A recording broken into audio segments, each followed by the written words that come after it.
PDF clear है सबको? Type in chat box.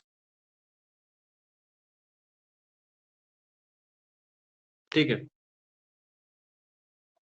तो इस सिस्टम के क्लासिफिकेशन को बेसिकली किस पे बेस्ड था? तो बेंथम एंड हुकर के क्लासिफिकेशन पे ही ये बेस्ड था, ये पूरा क्लासिफिकेशन। तो जब ये क्लासिफिकेशन आया था तो ये बेंथम एंड हुकर के क्लासिफिकेशन के बाद आया था, और ये उसी के ऊपर बेस्ड था ये पूरा क्लासिफिकेशन हमारा। सर ये जो 3 है, जैसे आप पढ़ा रहे हैं, अब ऐसे ही सीक्वेंस में, हाँ ऐसे ही सीक्वेंस में था। सबसे पहले बेंथम एंड हुकर को पढ़ा जाता है, फिर देन आपको हचिंसन का क्लासिफिकेशन पढ़ा जाता है, फिर एल्गर और क्रांति को पढ़ा जाता है। पढ़ाने वाले तो इसी सीरीज में पढ़ाते हैं। अब ऊपर नीचे हो जाए तो क्या समस्या? ये तो तुम्हें जानना है ना कि कौन सा, अब किस सिस्टम को इस समय अप्लाई किया गया। तो बेंथम एंड हुकर क्लासिफिकेशन को अप्लाई ज्यादा किया जाता है इसमें। ठीक है, तो हाँ, हाँ ठीक है, गुड। तो एल्गर एंड प्रांतल जो सिस्टम ऑफ क्लासिफिकेशन था, इसको 2 साइंटिस्ट दिए थे, जिसका नाम था एडोल्फ एंगलर और कार्ल प्रांतल। ये इनका दिया हुआ है 1844 से, इनका जो डेट ऑफ बर्थ है, और ये इनकी मृत्यु कब हुई है तो 1930 में। और इनका जो प्रांतल का जो देखो 1849 में, और इनकी जो मृत्यु हुई है वो 1893 में हुआ है। ठीक है, आगे चलते हैं, हम एल्गर और प्रांतीय सिस्टम ऑफ क्लासिफिकेशन को देखते हैं कि इसके अंदर था क्या। देखो, इंट्रोडक्शन में मैंने आपको पहले बताया था कि क्या कैसे, कभी भी जब इसका जब नोट्स या कॉपी करोगे या एग्जाम में जब भी लिखोगे, तो सबसे पहले उसका इंट्रोडक्शन, फिर उसका जनरल क्लासिफिकेशन करोगे, जनरल क्लासिफिकेशन में उसके बारे में लिखोगे, फिर उसका मेरिट पॉइंट क्या है, और अगर मेरिट पॉइंट है तो उसका जरूर कोई डीमेरिट पॉइंट होगा, उसके बाद उसका डीमेरिट पॉइंट को लिखोगे, उसके बाद पूरी तरह से आंसर को कंप्लीट करोगे। तो जो एडोल्फ एंगलर जो थे, इनका जो टाइम पीरियड है, जो डेट ऑफ बर्थ है इनकी 1843 में, और मृत्यु है 1930 तक की जो एज है। फिर उसके बाद जो कार्ल प्रांतल है, इसको हमने बता दिया कि 1849 से लेके 1893 तक। ये जो दोनों थे, ये हमारे क्या थे? जर्मन बॉटनिस्ट थे। मतलब he is the both of, जो दोनों हमारे थे ये जर्मन बॉटनिस्ट है, जर्मनी के। इसके पहले वाले हमारे जो थे हचिंसन, जो सिस्टम ऑफ क्लासिफिकेशन थे, तो हचिंसन कहाँ के थे? तो वो ब्रिटिश साइंटिस्ट थे, या बोल सकते हो कि वो ब्रिटिश बॉटनिस्ट थे। यहाँ पे बोला गया है कि वो जो हमारे जो ये दोनों साइंटिस्ट हैं, वो कौन से हैं? बॉटनिस्ट है। कहाँ के बॉटनिस्ट हैं? तो बताओ कि ये दोनों क्या है? जर्मन के बॉटनिस्ट है। ठीक है, जर्मन के बॉटनिस्ट है। और कुछ तो नहीं है ना इसके अंदर? ठीक है, अब बात करते हैं मॉन्यूमेंटल जो ये वर्क है, तो ये इस किस किताब में रखा गया था? मॉन्यूमेंटल वर्क में ये दिखाया गया इसके अंदर कि वो जो बुक लिखी गई थी, वो किस बुक में इस सिस्टम ऑफ क्लासिफिकेशन को रखा गया था? तो ये जो हमारा जेनेरा प्लेंटेरम था, डाई नेचुरल लाइकेन और प्लेंजिन फैमिलियन में जो हमारा है, इसी की एक ये तो मॉन्यूमेंटल वर्क है, इसी की एक जेनेरा प्लेंटेरम बुक आई थी, उसी के अंदर इसको रखा गया था। ठीक है, ये हमारा जो क्लासिफिकेशन था वो बिल्कुल फाइलोजेनेटिक क्लासिफिकेशन था, natural and based and on many character. तो ये भी हमारा एक फाइलोजेनेटिक सिस्टम ऑफ क्लासिफिकेशन था, और जो क्लासिफिकेशन किया गया था तो इसके नेचुरल बेसिस पे किया गया था। और यही लगभग लगभग किसके इसी का मिलता जुलता हमारा कौन सा Bentham Bentham and Hooker classification है, उसमें भी जो क्लासिफिकेशन किया गया था वो नेचुरली बेस्ड के जो हमारे कैरेक्टर हैं उसी के ऊपर ये किया गया था। जो आज का एरा है, जो नेचुरल मतलब उसका जो भी कॉन्सेप्ट है, उसको देख के उसका क्लासिफिकेशन करना। तो ये हमारा था कि जो ये क्लासिफिकेशन था बिल्कुल किसके ऊपर बेस्ड था? तो ये हमारा बेंथम एंड हुकर के क्लासिफिकेशन पे बेस्ड था। और इसका जो क्लासिफिकेशन था ये भी वो था नेचुरली बेस्ड कैरेक्टर पे भी, ये भी इसके कैरेक्टर को, इसके क्लासिफिकेशन को किया गया था पूरा। इसमें ये कहा गया था कि क्लासिफाइड एल्गे टू एंजियोस्पर्म, तो इसमें एल्गे को भी क्लासिफाइड किया गया था। अभी हम आपको फिगर में दिखाएंगे, लेकिन ये एल्गी बिल्कुल अलग होगा, अब इसके अंदर तो होगा नहीं। तो classified algae to the angiosperm, तो ये जो क्लासिफिकेशन किया गया था, तो एल्गी से लेके और एंजियोस्पर्म तक पूरा डिस्क्राइब किया गया था। और बात किया जाए बेंथम एंड हुकर क्लासिफिकेशन और हचिंसन क्लासिफिकेशन की, तो बेंथम एंड हुकर क्लासिफिकेशन बस किसका क्लासिफिकेशन हुआ था? तो सिर्फ वो एंजियोस्पर्म को बताया था। और जो हमारा हचिंसन क्लासिफिकेशन था, वो क्लासिफिकेशन सिर्फ किसका किया था? तो वो सिर्फ क्लासिफिकेशन किया था किसका? एंजियोस्पर्म का। लेकिन जो हमारी ये एल्गर और हमारे प्रांतल, जो हमारे दोनों साइंटिस्ट थे, ये जो क्लासिफिकेशन किए थे वो पूरा एल्गी से स्टार्ट किए थे। मतलब एल्गी से स्टार्ट किए थे और जिम्नो एंजियोस्पर्म तक किए थे। तो उन्होंने टोटल क्या किया था कि अभी हम आगे आपको बताएंगे कि जो ये क्लासिफिकेशन किए थे बेसिकली एक जो डेक्टा था, जो ये रूल था, जो आपने हचिंसन क्लासिफिकेशन में पढ़ा, उसी के बेसिस पे किया। तो आपने इंट्रो में आपने क्या देखा, उसका एज, उन लोगों का ये कहाँ के थे, जर्मन बॉटलिस्ट थे। मॉन्यूमेंटल वर्क में क्या था, ये सारा देखा तुमने। क्लासिफिकेशन इसका नेचुरल बेस्ड कैरेक्टर पे इसका क्लासिफिकेशन किया गया था। क्लासिफिकेशन ये इसका एल्गी से लेके एंजियोस्पर्म तक किया गया था, ठीक है। ये देखो, ये आउटलाइन देख लो, आउटलाइन ऑफ एल्गर प्रांतीय सिस्टम ऑफ क्लासिफिकेशन। मैंने आपको क्या बोला, देखो इन्होंने टोटल 13 डिवीजन देखे थे, दिए थे टोटल। ये ध्यान से सुनना, इन्होंने टोटल 13 डिवीजन दिए थे। इसके पीछे तुम लोगों ने क्या पढ़ा, अभी अभी ये पढ़ा ना कि क्लासिफाइड एल्गी टू एंजियोस्पर्म, मतलब ये एंजियोस्पर्म जो हमारा है, सब लोग एंजियोस्पर्म का क्लासिफिकेशन किए थे, लेकिन ये क्या काम किए थे, एल्गी से लेके एंजियोस्पर्म तक का क्लासिफिकेशन किए थे। एल्गी से लेके एंजियोस्पर्म तक क्लासिफिकेशन किया है। ये वर्ड क्लियर है? टाइप इन चैट बॉक्स, फिर इस क्लासिफिकेशन को हम आपको एक्सप्लेन करें अच्छे से।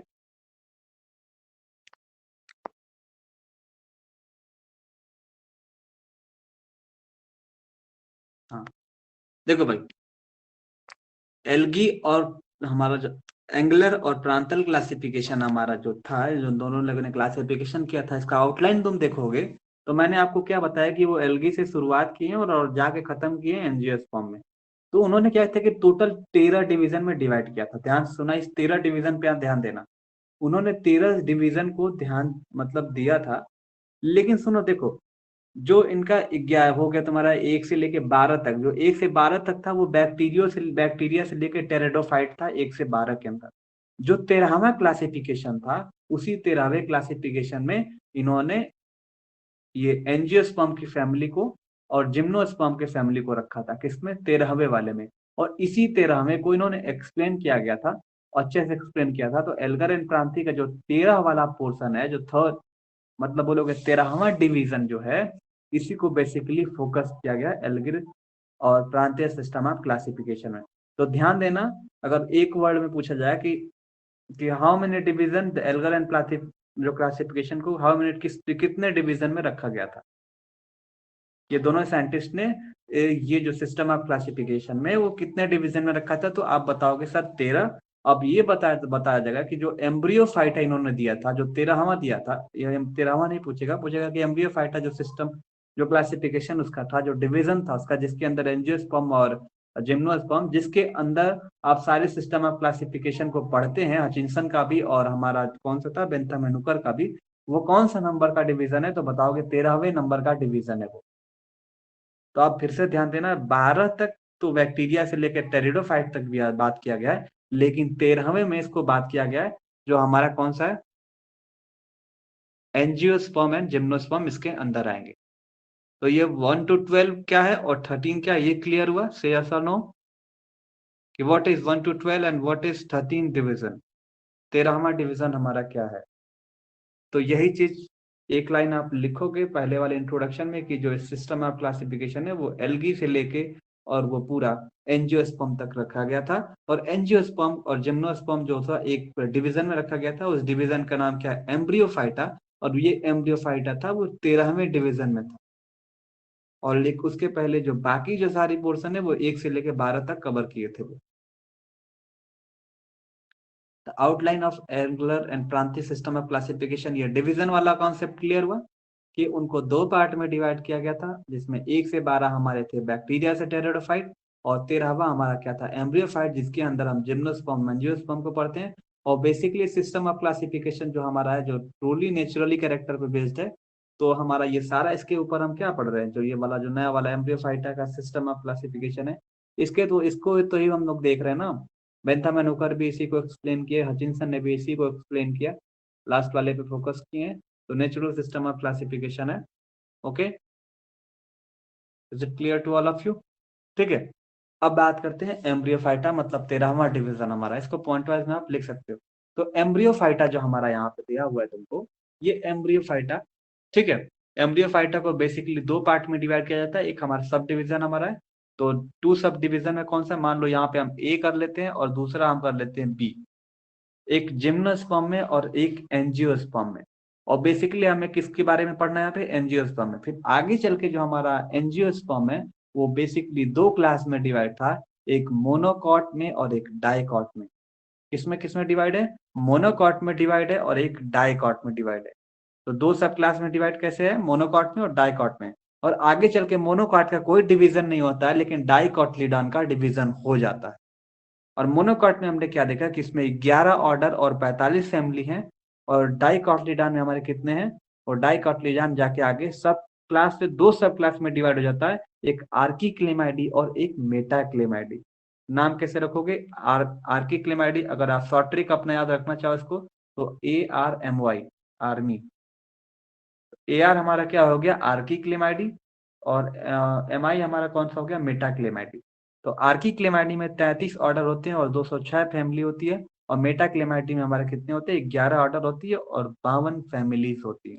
यहाँ तक क्लियर हुआ? ये सिस्टम ऑफ क्लासिफिकेशन कैसे अरेंज है? Type in chat box.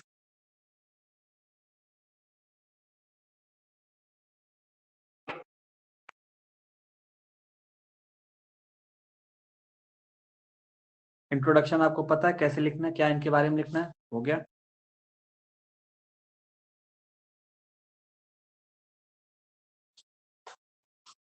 Elgar and Prantl system of classification में पहले क्या था?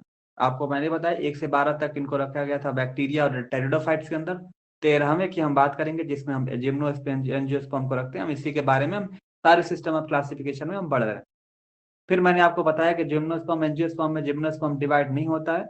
आगे चल के एंजियोस्पर्म दो पार्ट में डिवाइड होता है, मतलब दो क्लास में डिवाइड होता है, एक मोनोकॉटिलिडॉन में और एक डाइकॉटिलिडॉन, यानी कि मोनोकॉट में और डाइकॉट में। मोनोकॉट में 11 ऑर्डर होती है और 45 फैमिलीज होती हैं। और डाइकॉट की बात करें, अगर टोटल करोगे तो 33-44 ऑर्डर हो जाते हैं, और 206 फैमिली और 52 फैमिली को ऑर्डर कर एक साथ ऐड कर लो तो हो जाएंगी। लेकिन आगे चल के डाइकॉट दो पार्ट में डिवाइड होता है। एक हमारा होता है आर्कीक्लेमाइडी, फिर से नाम सुनना, आर्कीक्लेमाइडी। कौन सा नाम से क्लियर होना? आर्कीक्लेमाइडी। और जो प्रोनाउंसिएशन आपको क्लियर होना चाहिए। और डाइकॉट क्या होता है? मेटाक्लेमाइडी। दूसरा जो पोर्शन है, मतलब जो डाइकॉटिलिडॉन है, बेसिकली दो सब क्लास में डिवाइड होता है। तो पहले सब क्लास का क्या नाम है? आर्किक्लेमाइडी, जिसमें 33 ऑर्डर और 206 फैमिली होती हैं। और मेटाक्लेमाइडी में हमारे 11 ऑर्डर होते हैं और 52 फैमिलीज होती हैं। आई थिंक ये क्लियर हो गया होगा।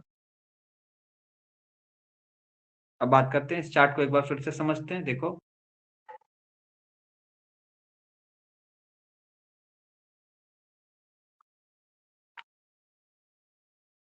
तो जो हमारा एल्गर एंड कार्प्रांतिक सिस्टम ऑफ क्लासिफिकेशन था, इसको डिवीजन हमारा किस में रखा गया था? पढ़ते हैं हम बेसिकली इसी को, लेकिन आप फिगर दोनों बनाओगे या एक ही बनाओगे, पहला वाला बना देना। तो हम इसके अंदर जो एल्गर एंड प्रांतीय सिस्टम ऑफ क्लासिफिकेशन है, ये एम्ब्रियोफाइटा डिवीजन जो ऊपर लिखा हुआ है, ये किस कौन से डिवीजन में रखा गया था? तो 13वें वाले में रखा गया। इस 13वें वाले में एम्ब्रियोफाइटा के अंदर हमारा जो डिवीजन है, इसके अंदर वो दो पार्ट में डिवाइड होता है, दो सब डिवीजन में। जो पहला हमारा है जिम्नोस्पर्म और दूसरा हमारा कौन सा है? एंजियोस्पर्म। तो चल के जिम्नोस्पर्म तो फर्दर डिवीजन नहीं करता है, लेकिन एंजियोस्पर्म आगे चल के डिवाइड करता है दो क्लास में। एक हमारा मोनोकॉटिलिडॉन होता है और दूसरा हमारा क्या होता है? डाइकॉटिलिडॉन में। यहाँ से आसानी से क्लियर हो गया, ये मोनोकॉटिलिडॉन में और डाइकॉटिलिडॉन में आगे चल के डिवाइड हो गया। वहां पे हमारा मोनोकॉटिलिडॉन था, वो कितने ऑर्डर में था? जो उसके अंदर 14 ऑर्डर थे। और डाइकॉटिलिडॉन हमारे कितने में? बेसिकली 44 ऑर्डर है। ये इसी को 33 वाले को और 11 वाले को ऐड करके यहाँ पे बताया है। तो हमारा जो एंजियोस्पर्म है वो दो पार्ट में डिवाइड हुआ, दो क्लास में, मोनोकॉटिलिडॉन एंड डाइकॉटिलिडॉन। आगे चल के हमारा डाइकॉटिलिडॉन हुआ। फिर से हम एक बार बार वर्ड को रिवाइज कर रहे हैं, आर्किक्लेमाइडी और मेटाक्लेमाइडी में दो पार्ट में डिवाइड हुआ, आर्किक्लेमाइडी एंड मेटाक्लेमाइडी। और आर्किक्लेमाइडी में क्या हमारा होता है? वो क्या होता है? एपीपेटली होता है। और जो हमारा मेटाक्लेमाइडी होता है वो हमारा क्या होता है? सिम्पेटली होता है। क्या होता है? ये एपीपेटली होता है, ये हमारा होता है सिम्पेटली होता है। और ये एपीपेटली क्यों होता है? इसका 3 रीजन दिया गया है। और सिम्पेटली है तो सिम्पेटली क्यों होता है? कोरोला जो इसका होता है पॉलीपेटलस होता है। पेटल जो होंगे उसके साथ जो पेटल लगे रहते हैं वो लगभग 5 या 5 से ज्यादा लगे रहेंगे। क्या हुआ? ये सर बताइए, सब लोग एंजियोस्पर्म, जिम्नोस्पर्म, टेरिडोफाइट्स का ही क्लासिफिकेशन क्यों करते हैं? एल्गी, फंजाई, ब्रायोफाइट्स का क्लासिफिकेशन? अबे तुम किस एरा में रह रहे हो?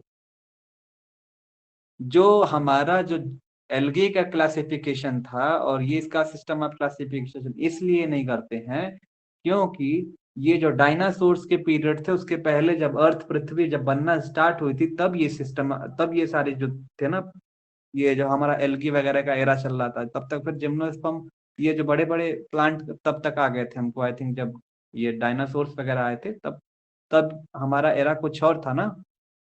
अब हम इस सिस्टम ऑफ क्लासिफिकेशन की बात इसलिए किया जाता है हम लोग इसलिए बात करते हैं क्योंकि जब किसी सिस्टम ऑफ क्लासिफिकेशन करते हो तो उसको देख के करोगे ना कैसे आंख बिना आंख मूंद के कर दोगे ऐसे ही। तो जो पिछले वाले जो साइंटिस्ट है वो हाइपोथेटिकल उन्होंने बताया है कि पहले इसका आपने सक्सेशन का नाम सुना होगा जितने मेडिकल वाले स्टूडेंट हैं। मेडिकल वाले स्टूडेंट अगर आप या मेडिकल वाले क्या आप 11 में पढ़े हुए कि पहले पहले हमारा एल्गी आया या जो भी लाइकेन वगैरह सब कुछ पहले एक सीरीज में चला है हमारा ऐसा हुआ होगा।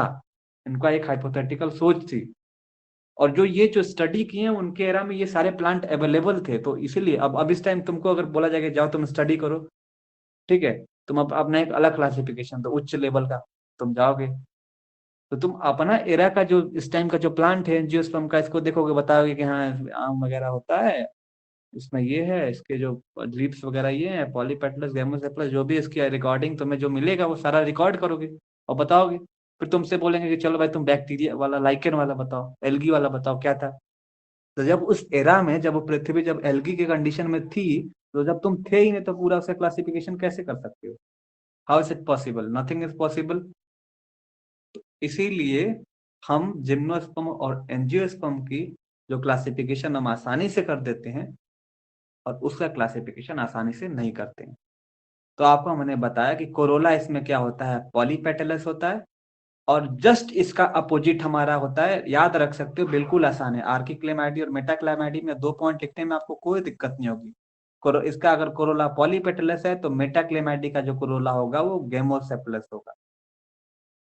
इसको गेमोसेप्लस पॉलीपेटलस क्या होता है फिर इसके अंदर जो हमारे जितने भी एपिगाइनस पेरिगाइनस है जस्ट इस लेक्चर के बाद वो सारी सीरीज चालू हो जाएगी और एक फूल दिखाएंगे उस फूल में आपको इजीली समझाएंगे कि what is gamopetalous and what is polypetalous and what is Corolla calyx सारा चीज कवर हो जाएगा वो दिक्कत नहीं होगी आसानी से कवर होगा ठीक है। तो इसमें आप याद रख सकते हो जो कोरोला हमारा है वो पॉलीपेटलस होता है लेकिन मेटाक्लेमाइडी में जो कोरोला होता है वो गेमीपेटलस होता है। इसमें जो पेरियंथ होता है या तो सिंगल डबल होगा लेकिन इसका जो पेरियंथ होगा वो बिल्कुल 2 वर्ल्स में होगा और इसमें ऑर्डर आपको बताया था कि इसमें 33 ऑर्डर और 201 फैमिली होती है लेकिन इसके अंदर 11 ऑर्डर होता है और 57 फैमिलीज होती है इसके अंदर ठीक है। तो आप इस सिस्टम एक चार्ट को बस खाली याद रख लोगे तो बाकी चीज आप आसानी से कर सकते हो। अब बात करते हैं इसके कुछ बारे में कि क्या था जो तुमने देखा उसके बारे में कुछ लिख दो कि तुमने क्या देखा। तो मैंने आपको बताया क्या ठीक है अब उसको देखो सम इंपॉर्टेंट पॉइंट्स इसके बारे में देखो। देखो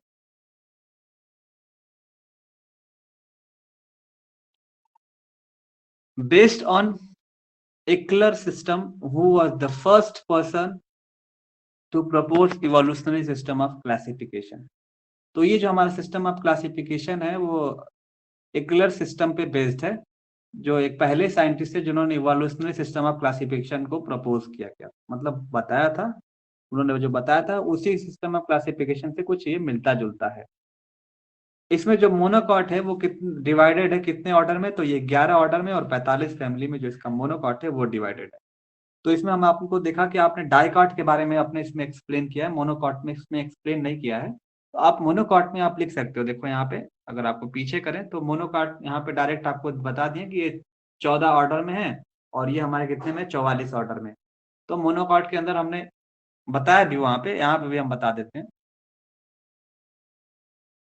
देखो यहाँ पे लिखा हुआ इंक्लूडेड इन 14 ऑर्डर लेकिन यहाँ पे लिखा हुआ क्या ये हमारे कितने होते हैं 11 ऑर्डर और 45 फैमिलीज में लिखा हुआ ठीक है।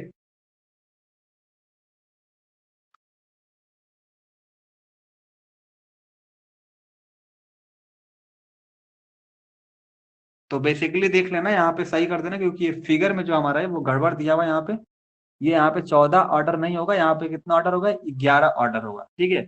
ध्यान देना यहाँ पे गड़बड़ है मोनोकॉटिलिडॉन और डाइकॉटिलिडॉन में 44 ऑर्डर तो ये ठीक है लेकिन यहाँ पे इस फिगर में जो मोनोकॉटिलिडॉन होता है वो 14 ऑर्डर बताया गया, वो 14 ऑर्डर सही नहीं है, क्योंकि ये 44 का 4 ये खुद ले लिए, 4 क्या लिए, 3 मान लिए। तो ये हमारा टोटल कितने ऑर्डर में होता है, तो मोनोकॉटिलिडॉन में यहाँ पहले फिगर में हम बताएं 11 ऑर्डर होती है और 45 फैमिलीज होती हैं। तो ध्यान देना यहाँ पे गड़बड़ है, मोनोकॉटिलिडॉन में इंक्लूडिंग 14 ऑर्डर है, ये फैमिली इंटरनेट वाले भी गजब के पागल है। तो मोनोकॉटिलिडॉन जो होता है, मोनोकॉट होता है वो कितने पार्ट में डिवाइड होता है, इसलिए हम पीछे की देखो जो हमारा मोनोकॉट डिवाइडेड कितने पार्ट में है, तो ये 11 ऑर्डर में और 45 फैमिली में डिवाइडेड, जो तुमने देखा बस उसी को पॉइंट वाइज में तुम्हें रख देना है। फिर तुमको मैंने क्या बताया कि जो डाइकॉट होता है हमारा टोटली वो कितने ऑर्डर में होता है, तो वो 44 ऑर्डर होता है उसके अंदर। तो आप जो देखियो बस उसको पॉइंट वाइज में आप डिस्कस कर दो कि डाइकॉट इज डिवाइडेड इनटू 2 सब क्लास, 2 सब क्लास में डिवाइड है। पहला हमारा क्या है, आर्की क्लेमाइडी, और दूसरा हमारा क्या है, मेटा क्लेमाइडी, या इसको हम बोलते हैं सिम्पेटिली। वर्ड से क्लियर है। जो हमारा डाइकॉट है वो 2 पार्ट में डिवाइड था, वो आर्की क्लेमाइडी में, और हमारा दूसरा क्या हुआ, मेटा क्लेमाइडी के अंदर। ठीक है। और जो हमारा आर्की क्लेमाइडी जो फैमिली है, इसकी जो फ्लावर की बात करें तो ये आर्की क्लेमाइडस होता है या मोनो या डाई क्लेमाइडस होता है। आपको मैंने बताया ये पॉलीपेटलस होता है आर्की क्लेमाइडी। अगर बात की जाएगी हमारी दूसरी वाली जो मेटा क्लेमाइडी, अगर कुछ बात की जाएगी यहाँ पे इसकी मेटा क्लेमाइडी की अगर वर्ड समझे तो ये हमारा क्या होता है, या पॉलीपेटलस है तो ये हमारा क्या हो जाएगा, गैमोसेफेलस हो जाएगा, गैमोसेफेलस हो जाएगा या गैमोपेटलस हो जाएगा। यहाँ पे देखो ये है ना, यहाँ पे आप इसको यही वर्डिंग से हम आपको क्लियर करा चुके हैं। यहाँ पे कोरोला पॉलीपेटलस होता है, यहाँ पे गैमोसेफेलस या गैमोपेटलस होता है। पेरियंथ इसमें सिंगल होता है, डबल होता है, वहां पॉइंट में आप आसानी से लिख सकते हो। ठीक है, किसके अंदर, यहाँ पे आप ध्यान से देखना। जो आर्किक्लेमाइडी होता है जिसका फ्लावर जो होता है वो मोनो या डाइक्लेमाइडस होता है, और उसके जो पेटल होते हैं वो पॉलीपेटलस होते हैं, और मोस्टली ये फ्री होते हैं, ज्वाइंट नहीं होते। अगर आप जब हिबिस्कस रोसेमेंसिस का अगर पेटल्स अगर या सेपल से पेटल्स देखोगे या सेपल्स देखोगे तो इसमें देखोगे ये फ्यूज होते हैं, ऐसे करके लगा होता है, ऐसे फ्यूज रहते हैं, एक दूसरे से फ्यूज रहते हैं। जब आप इसको रिमूव करोगे प्रैक्टिकल क्लास में तो आपको दिखेगा, वो फ्यूज दिखेंगे आपको। कैसे दिखेंगे फ्यूज, ऐसे करके, जो नहीं होता सेपल्स की बात की जाए तो ये जुड़े रहेंगे, आपको अलग करना रहेगा। ठीक है, यहाँ फूल वगैरह अटैच रहता है ऐसे। अगर हमको आपको बना कैसे दिखाएं, आप लाइव हम उसको दिखाएंगे एक बार में। तो आर्की क्लेमाइडी में जो फ्लावर होता है, आपको मैं बताया जो इसके पेटल होते हैं वो क्या होते हैं कि वो पॉलीपेटलस की कंडीशन होती है। लेकिन अगर वहीं हम बात करें इसका दूसरा मेटा क्लेमाइडी में तो वो गैमोपेटलस होते हैं। क्या होते हैं बच्चा, वो गैमोपेटलस होते हैं। तो जो तुमने फिगर में देखा बस चार्ट के फिगर को एक्सप्लेन कर दो। इसमें क्या होता है कि unisexual flower are considered to be more primitive than bisexual flower. तो सबसे पहले इस क्लासिफिकेशन में देखा गया था कि जो यूनिसेक्सुअल फ्लावर है तो वो पहले पाए गए थे बाइसेक्सुअल फ्लावर से, तो वो ज्यादा प्रिमिटिव पहले के हैं। यूनिसेक्सुअल फ्लावर को पहले स्टडी किया गया था तो वो प्रिमिटिव दिखे, और जो हमारे बाइसेक्सुअल जो थे वो एडवांस के कंडीशन में दिखे, मतलब वो अभी दिखे एडवांस के पीरियड में, मतलब अभी बोल सकते हो। Chalazogamy was considered to be more primitive character. तो इसके अंदर जो सबसे पहले पाया गया तो चैलेजोगैमी का कंडीशन पाया गया था। The entry of pollen tube, chalazogamy होता है माइक्रोपाइलर इंड होता है ना, चैलेजल इंड से माइक्रोपाइलर इंड से। तो इसके अंदर जो चैलेजोगैमी था was considered to be a most primitive character. तो ये एडवांस कैरेक्टर नहीं होगा, मतलब वो पहले का है, प्रिमिटिव कैरेक्टर होगा। It is based on increasing complexity of plant parts participating essential walls of flower. इसकी जो प्लांट की जो हमारी जो कॉम्प्लेक्सिटी है इसकी जो वॉल्स है उस पर डिपेंड करता है। तो आपको हम पहले बताए थे कि वो कितने वॉल्स में डिवाइड होता है, यहाँ पे हमने बताया देखो, जब ये फिगर हम बताए थे तो हम आपको बताए थे कि जो इसके अंदर होता है इसमें पेरियंथ होता है वो सिंगल डबल होता है, और ये पेरियंथ इसमें 2 वॉल्स में होते हैं, या बोल सकते हो जो पेरियंथ होता है वो सिंगल वॉल्स में पाई जाएंगे।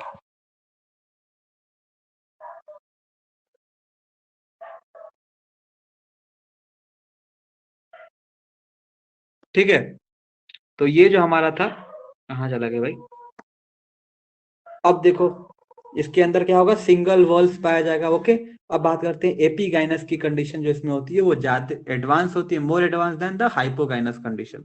तो इसमें क्या होता है कि एपीगाइनस की कंडीशन इसके अंदर एडवांस होती है, और हाइपोगाइनस की जो कंडीशन होती है वो प्रिमिटिव कंडीशन होती है। तो मोर एडवांस कौन सा होगा इसके अंदर, तो एपीगाइनस की कंडीशन होगी और ये एडवांस होगा। ठीक है, ये पॉइंट्स को जो देखा आपने बेसिकली लिख सकते हैं।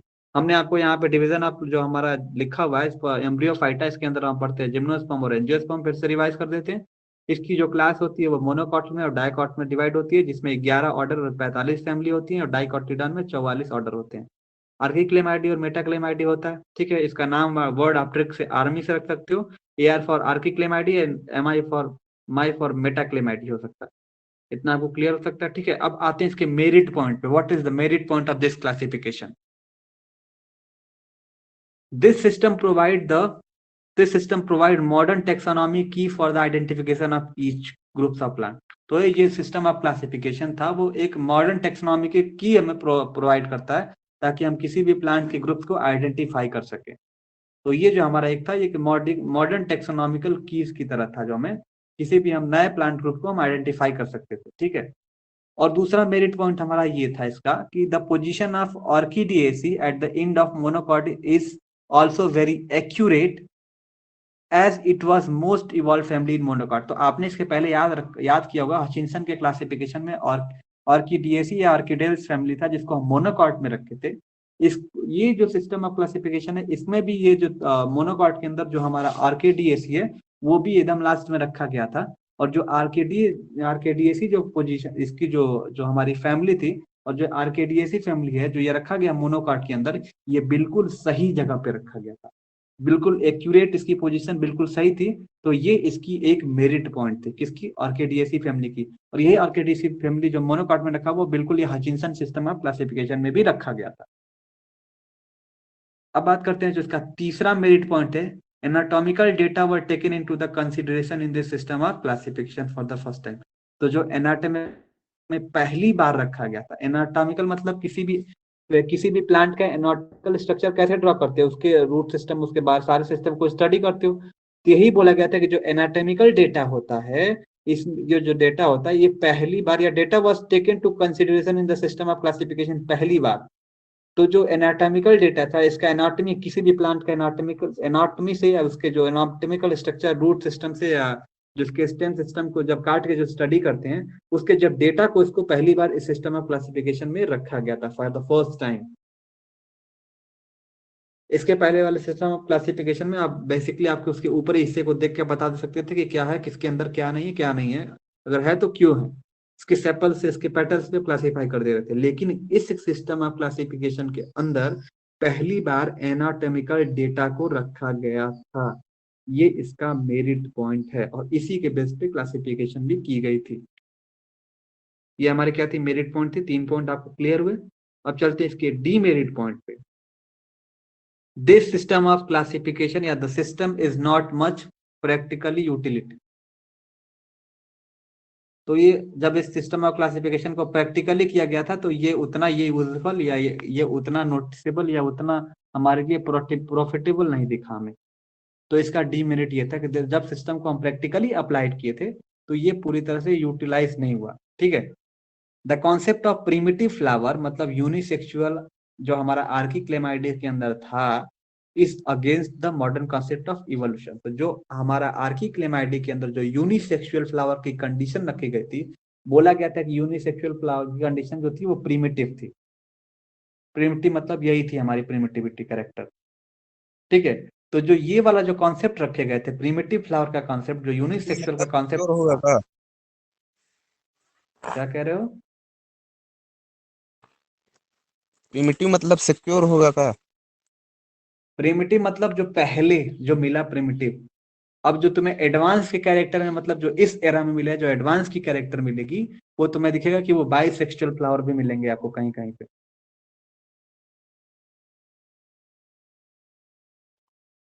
समझ में आया? तो जो उनको इस सिस्टम ऑफ क्लासिफिकेशन में जो पहले मिला, वो प्रिमिटिव कैरेक्टर जो मिला, पुराना। हाँ, प्रिमिटिव मतलब पुराना। ये आर्किक्लेमाइडी में यही बताया था ना कि इसमें प्रिमिटिव जो पहले मिला वो क्या मिला, यूनिसेक्सुअल की कंडीशन मिली, और यही जो हमारी थी, ये इस सिस्टम ऑफ क्लासिफिकेशन के अगेंस्ट हो गई, और यही इसका क्या हुआ, डीमेरिट पॉइंट हो गया। मॉडर्न कॉन्सेप्ट ऑफ इवोल्यूशन के अंदर ये इसकी क्या हो गया, डीमेरिट पॉइंट हो गया इसका। और इसको जब इसको यूटिलाइज किया गया तो वो प्रैक्टिकली यूटिलाइज नहीं हो रहा था उतना अच्छे से।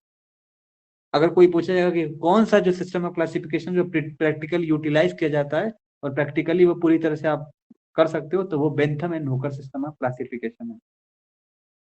Monocot consideration as primitive to dicot, which is not correct according to the modern evolutionary evidence.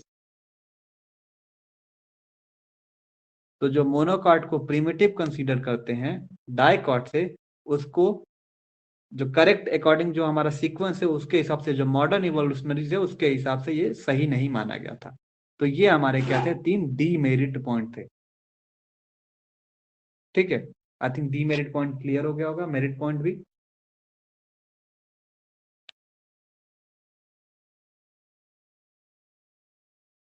और एक बार इसका फिर से रिकैप देख लेते हैं छोटे वाले पॉइंट्स में, इसको क्या बोल रहे हैं देखो। हाँ, पहले इंट्रो में हमने क्या बताया कि जो हमारे ये साइंटिस्ट हैं इनका टाइम पीरियड तुम लोगों ने देखा। ये हमारे एक जर्मन बॉटनिस्ट हैं, मॉन्यूमेंटल वर्क में आपने डाई नेचुरल लाइकेन एंड फ्लैरेंजिन फैमिलियन में रखा गया था।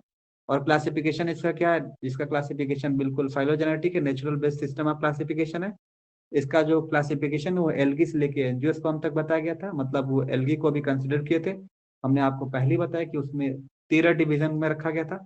टोटल 13 डिवीजन की बात की गई थी यहाँ पे, कितने 13 डिवीजन की, तो 1 से 12 को लेके हमने बैक्टीरिया और टेरिडोफाइट्स तक हमने किया था। 1 से 12 हमारे ये सारे इसके अंदर आ जा रहे थे। और जो 13वां जो था हमारा एम्ब्रियोफाइटा के अंदर, इसको हमको स्टडी करना था इस सिस्टम ऑफ क्लासिफिकेशन के अंदर। इस सिस्टम ऑफ क्लासिफिकेशन में बेसिकली एम्ब्रियोफाइटा 2 पार्ट में डिवाइड था, 2 सब डिवीजन में, एक हमारा जिम्नोस्पर्मी था और एक हमारा एंजियोस्पर्मी था। या आप बोल सकते हो जिम्नोस्पर्म या एंजियोस्पर्म। क्लास की बात करें तो जब इसकी क्लास की बात करते हैं तो ये हमारा जिम्नोस्पर्म एंजियोस्पर्म फर्दर आगे जाके 2 क्लास में डिवाइड था। एक मोनोक्लेबाइडी जिसमें 11 ऑर्डर और 45 फैमिली थी, और जो डाइकोटिडन था वो बेसिकली आगे चल के 2 हिस्सों में डिवाइड था, 2 सब क्लास में। एक हमारा था आर्की क्लेमाइडी और दूसरा हमारा मेटा क्लेमाइडी। आर्की क्लेमाइडी में हमारे 33 ऑर्डर और 206 फैमिली थी, और मेटा क्लेमाइडी में 11 ऑर्डर और 52 फैमिलीज थी। इस सिस्टम में आपने देखा कि गड़बड़ एक चीज कहाँ पे था, तो आपने यहाँ पे देखा, यहाँ 14 ऑर्डर लिखा हुआ है, तो बिल्कुल आप वो 14 ऑर्डर नहीं होगा बल्कि वो 11 ऑर्डर होगा। तो ये भी क्लासिफिकेशन ठीक है, बस वहाँ पे एक गलती यहाँ पे उसने इंक्लूड कर दिया 14 ऑर्डर्स को। तो Embryophyta further word divided into gymnosperm and angiosperm, and आगे चल के वो 2 क्लास में डिवाइड है, मोनोकोटिलीडन एंड डाइकोटिलीडन। और डाइकोटिलीडन जो 44 ऑर्डर है फर्दर चल के आगे डिवाइड है किसमें, आर्किक्लेमाइडी में और मेटाक्लेमाइडी में। इसमें आपने क्या देखा कि कोरोला पॉलीपेटलस होता है और मेटाक्लेमाइडी में कोरोला गेमोपेटलस होता है, बिल्कुल अल्टरनेट है, आप आसानी से याद कर सकते हो। पेरियंथ इसमें अगर सिंगल है तो इसमें सिंगल वॉल्स में है, तो ये हमारा क्या है, पेरियंथ डबल वॉल्स में या 2 वॉल्स में के अंदर है। इसके अंदर 33 ऑर्डर 201 फैमिली है, फिर से बात कर रहे हैं, इसके अंदर 11 ऑर्डर और 57 फैमिलीज है। जो तुमने देखा वो चीज तुम्हें यहाँ पे कंसीडर करना है या लिख देना इसके अंदर। मैंने आपको बताया कि ये हमारे एल्कर सिस्टम ऑफ क्लासिफिकेशन पे बेस्ड है, जो इवोल्यूशनरी सिस्टम ऑफ क्लासिफिकेशन दिए थे। मोनोकॉट को 11 ऑर्डर और 45 फैमिली में डिवाइड किया गया। डाइकॉट को हमने देखा कि आर्किक्लेमाइडी और मेटाक्लेमाइडी में डिवाइड किया गया। आर्किक्लेमाइडी हमारा जो होता है वो आर्किक्लेमाइडी मोनोक्लेमाइडस होता है, मतलब कि हमारा इसमें पॉलीपेटलस की कंडीशन होती है। अगर नीचे सेकंड पॉइंट आप लिखना चाहोगे इस मेटाक्लेमाइडी के अंदर, तो वो हमारा गेमोपेटलस होता है। वो लाइन छूट गई, आप लिख सकते हो खुद से, इसमें नहीं दिया हुआ, स्किप हुआ है। और बात करते हैं इसमें यूनिसेक्सुअल के कंडीशन को इसमें प्रिमिटिव माना गया था, बाइसेक्सुअल को नहीं माना गया था, बाइसेक्सुअल को सिंगल माना गया था। शैलेजोगैमी इसमें थी वो प्रिमिटिव कैरेक्टर थी। और इसमें जो देखा गया था कि एसेंशियल वर्ल जो थे वो सिंगल वर्ल थे, इसको कॉम्प्लेक्सिटी में इंक्रीज बताया गया था कि एक जो it is based on the increasing complexity of the flower plant and particularly essential whorls of the flower. और जिसमें क्या बताया गया था कि जो एपिगाइनस की कंडीशन होती है वो एडवांस कंडीशन होती है, किससे कंपेयर किया गया था, तो हाइपोगाइनस के कंडीशन के वजह। अब बात करते हैं, इसमें हमने आपको बस ट्रिक बताया था कि कैसे याद कर सकते हैं आर्मी से, मतलब ए फॉर आर्किक्लेमाइडी और एम फॉर मेटाक्लेमाइडी। आगे चल के हम मेरिट पॉइंट बताए थे कि ये सिस्टम ऑफ जो मॉडर्न टेक्सोनॉमिक की के जो आइडेंटिफिकेशन है उसको बेस जो हमारा होता है, ये कुछ ना कुछ ये इससे हम आइडेंटिफाई कर ले रहे थे, तो इसको मेरिट पॉइंट बना दिया गया था। और एक ऑर्किडिएसी जो फैमिली थी जो मोनोकॉट में रखा जा रहा है बार बार, हचिंसन ने भी रखा और इन्होंने भी रखा, तो इन लोगों ने ये जो हमारी फैमिली रखी गई थी बिल्कुल ये एक्यूरेट पोजीशन पे चली गई थी, रखी गई थी, तो इसीलिए इसकी मेरिट पोजीशन मानी जाती है। एनाटॉमिकल जो data was taken consideration in the system of classification was the first time, मैंने इससे बताया तीसरे पॉइंट में कि जो एनाटॉमिकल डेटा था इस सिस्टम ऑफ क्लासिफिकेशन में पहली बार रखा गया था। एनाटॉमिकल मतलब किसी भी प्लांट की एनाटॉमी की बात करो तो उसकी ट्रू रूट सिस्टम के बारे में बात करोगे, उसकी जो उसके अंदर आप डेटा को पढ़ोगे, रीड करोगे, उसके सिस्टम की जो जो भी इसके टीएस है उस सेक्शन को काट के उसको रीड करोगे, वही हमारा क्या होता है, एनाटॉमिकल डेटा होता है। डीमेरिट आपको हम बताएं, ये प्रैक्टिकली यूटिलाइज नहीं हुआ था, और जो इसके अंदर जो यूनिसेक्सुअल जो प्रिमिटिव का जो कंडीशन था वो मॉडर्न कॉन्सेप्ट में अप्लाई नहीं हुआ, या अगेंस्ट था उसके अंदर। और जो मोनोकॉट का जो कंसिडरेशन जब प्रिमिटिव था डाइकॉट से, ये भी मॉडर्न जो इवोल्यूशनरी एविडेंस है उसके साथ ये करेक्ट अकॉर्डिंग या करेक्ट सीक्वेंस में अरेंज नहीं था, तो ये इसलिए इसका डीमेरिट पॉइंट था। तो आप लोग कॉपी में लिख लेंगे, और यही तीन है, इस तीन को याद याद करने में क्या दिक्कत है, ये तीन में से कोई एक रहेगा, श्योर रहेगा, 100% चांस है, मतलब ना का चांस ही नहीं, यही रहेगा, ये तीन में से कोई एक। तो तीन में से कोई एक रहेगा, तो आप अच्छे से इसको तैयार कर लोगे, कॉपी में लिख के। पीडीएफ तुम लोग शेयर नहीं कर रहे हो हमको,